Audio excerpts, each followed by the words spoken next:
मी आता जपानच्या एका महत्त्वाच्या शहराच्या एका मोठ्या इलेक्ट्रॉनिक्स दुकानामध्ये आहे आणि इकडे तुम्हाला दिसतं आहे सगळीकडे सी डी आहेत विकायला.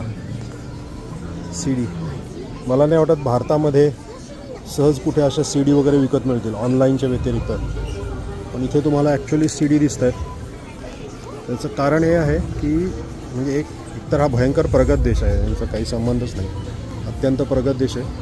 पण ह्या देशामध्ये प्रत्येक वस्तू एवढी जपून वापरली जाते आणि टाकून देण्याचं असं काही हे नाही आहे, म्हणजे की माणसं टाकून देत आहेत किंवा हे करणार. त्याच्यामुळे अगदी कागद बिलपासून पेनपासून काहीच लोक टाकून नाही देतात.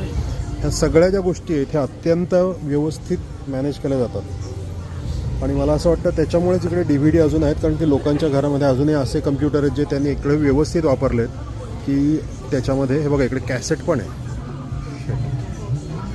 कॅसेट तू पाहिले का कधी कॅसेट विकत अशी? हां हां, तर इथे कॅसेट पण आहेत आणि अशा बऱ्याच वेगळ्या गोष्टी जुन्या आहेत. कदाचित लोक हे अजूनही काय माहीत उगाच असं गंमत म्हणून घेत असतील किंवा खरोखरच काहीतरी लॉजिक असेल याला.